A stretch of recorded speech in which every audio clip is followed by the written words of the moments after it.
Cheque bank को दिया गया एक आदेश होता है कि मेरे खाते से किसी एक्स व्यक्ति को भुगतान कर दिया जाए। लेकिन यदि हम चेक भरते समय कुछ गलतियां कर देते हैं तो चेक की राशि किसी गलत व्यक्ति के हाथ में जा सकती है और कई मामलों में हमें कानूनी परेशानी या जेल तक का सामना करना पड़ सकता है। स्वागत है आपका। आप देख रहे हैं इन्फॉर्मेशन अड्डा, जहां आपको चेक से जुड़ी हर छोटी से छोटी जानकारी दी जाएगी।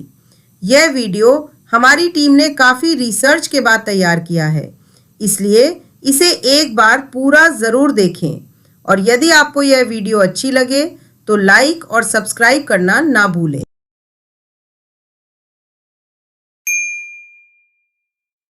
चेक 12 प्रकार के होते हैं। 1. Bearer cheque, 2. Order cheque, 3. Crossed cheque, 4. Account payee cheque, 5. Self cheque, 6. Post dated cheque, 7. Stale cheque, 8. Bankers cheque, 9. Blank cheque, cancel cheque, 11. Gift cheque, 12. Travellers cheque. अब इन्हें एक एक करके समझते हैं। बेयरर चेक, जिस व्यक्ति के पास यह चेक होता है वही बैंक से पैसे निकाल सकता है। इसे हम एक एग्जाम्पल से समझते हैं। अगर चेक पर मनीष कुमार लिखा है तो या तो मनीष कुमार पैसे निकाल सकता है या कोई भी व्यक्ति जिसके पास यह चेक है वह पैसे निकाल सकता है।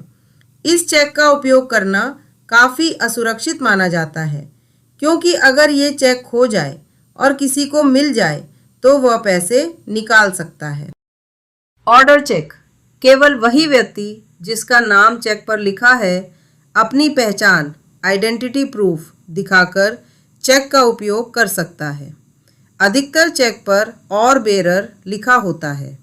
यदि हम और बेरर को काट देते हैं तो चेक ऑर्डर चेक बन जाता है। क्रॉस चेक, इस प्रकार के चेक के बाएं कोने पर 2 लाइन खींची होती हैं।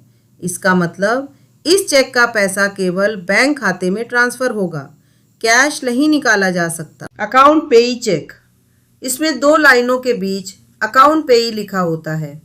यह क्रॉस चेक जैसा होता है, लेकिन एक महत्वपूर्ण अंतर है। क्रॉस चेक नेगोशिएबल होता है, account payee check non negotiable होता है। आइए इसे एक उदाहरण से समझते हैं। नेगोशिएबल का मतलब चेक एक व्यक्ति से दूसरे व्यक्ति को ट्रांसफ़र किया जा सकता है। नॉन नेगोशिएबल का मतलब चेक केवल उसी व्यक्ति के खाते में जाएगा जिसका नाम चेक पर लिखा है। सेल्फ चेक, ये चेक अपने ही खाते से पैसा निकालने के लिए उपयोग किया जाता है। इसमें पेई की जगह सेल्फ लिखा होता है। पोस्ट डेटेड चेक, ये भविष्य की किसी तारीख का चेक होता है। आइए इसे एक उदाहरण से समझते हैं।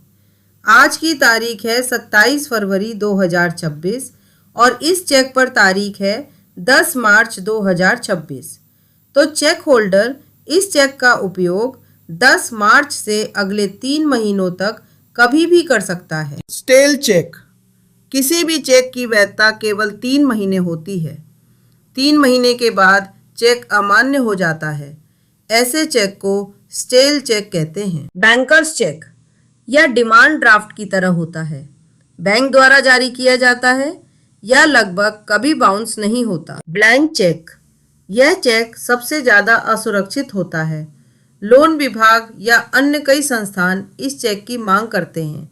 ऐसी स्थिति में हमें मजबूरी में ब्लैंक चेक देना पड़ता है, लेकिन हम इस चेक पर मैक्सिमम लिमिट लिख सकते हैं। कैंसल्ड चेक, यह चेक बैंक डिटेल देने के लिए उपयोग होता है। इसमें 2 लाइनों के बीच कैंसल्ड लिखा होता है। गिफ्ट चेक, ये चेक किसी को उपहार देने के लिए बैंक द्वारा जारी किया जाता है। बैंक कुछ शुल्क लेकर इसे जारी करता है। ट्रैवलर्स चेक, यह चेक खासकर विदेश यात्रा में उपयोग किया जाता है।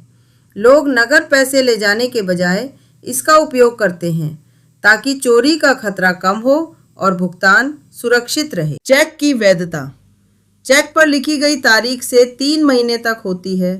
इसके बाद चेक अमान्य हो जाता है। मान लीजिए चेक पर 1 जनवरी 2020 की तारीख डाली गई है, तो यह चेक 1 अप्रैल 2020 तक वैध रहेगा।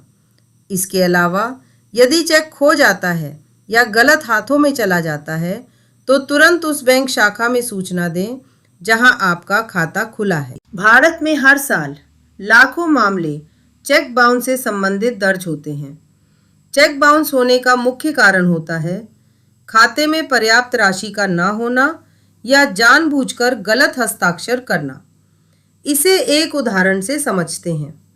मान लीजिए किसी व्यक्ति ए ने आपको 10 मार्च 2026 की तारीख का 1 लाख रुपए का चेक दिया।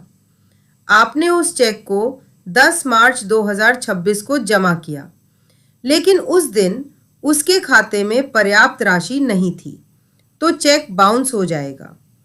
चेक बाउंस होना नेगोशिएबल इंस्ट्रूमेंट्स एक्ट 1881 की धारा 138 के तहत एक अपराध है। इसमें आरोपी को चेक राशि का 2 गुना तक जुर्माना या 2 साल तक की सज़ा या दोनों हो सकते हैं। इसके अलावा इसके अन्य नुकसान भी हैं, जैसे क्रेडिट स्कोर खराब होना, बैंक द्वारा पेनल्टी लगना, बैंक का भरोसा कम होना, अब भविष्य में लोन मिलने में कठिनाई का सामना करना पड़ सकता है। कभी भी किसी दूसरे का पेन उपयोग ना करें। चेक हमेशा अपने ही पेन से भरें। हाल ही में एक व्यक्ति के खाते से 3 लाख रुपए निकल गए। इसका कारण चेक से जुड़ी एक गलती थी। एक व्यक्ति ने 25,000 रुपए का चेक भरा, लेकिन उसने यह चेक सामने वाले व्यक्ति के पेन से भर दिया, जिसमें रिमूवेबल इंक थी। बाद में उस व्यक्ति ने लिखी गई राशि को मिटाकर अपनी मनचाही राशि भर दी। इस प्रकार चेक में बदलाव करके उसने खाते से 3 लाख रुपए निकाल लिए। चेक पर मात्र सिंबल जरूर उपयोग करें और ओनली टेक्स्ट अवश्य लिखें, जिससे यदि कोई चेक की राशि को बदलना चाहे तो ऐसा न कर सके, और यदि वह ऐसा करता भी है तो चेक पर ओवर राइटिंग हो जाएगी और चेक बैंक द्वारा अस्वीकार कर दिया जाएगा। चेक पर पहले से हस्ताक्षर करके ना रखें। बहुत से लोग पहले से ही चेक पर हस्ताक्षर करके रख लेते हैं, लेकिन ऐसा करना खतरनाक हो सकता है। यदि चेकबुक किसी गलत व्यक्ति के हाथ लग जाए तो वह इसका दुरुपयोग कर सकता है। चेक में खाली स्थान ना छोड़ें, क्योंकि कोई भी व्यक्ति उसमें बदलाव कर सकता है। यदि चेक में जगह खाली रह जाती है तो 20,000 रुपये को आसानी से 2,20,000 रुपये में बदला जा सकता है। इसलिए चेक में खाली स्थान ना छोड़ें, और यदि कोई खाली जगह रह जाए तो उसे एक सीधी रेखा से भर दें। अकाउंट पेई चेक का उपयोग करें, यह अन्य चेक की तुलना में अधिक सुरक्षित होता है। यदि चेक से जुड़ी कोई धोखाधड़ी होती भी है तो यह आसानी से पता लगाया जा सकता है कि राशि किस खाते में ट्रांसफ़र हुई है। चेक पर ओवर राइटिंग ना करें। ऐसा करने पर चेक बैंक द्वारा अस्वीकार किया जा सकता है। इससे वह प्रोसेस भी लेट हो सकती है जिसके लिए हमने यह चेक जारी किया है। चेक की एक फ़ोटो अवश्य ले लें, ताकि आपके पास यह रिकॉर्ड रहे कि चेक नंबर क्या था और आपने उसमें क्या भरा था।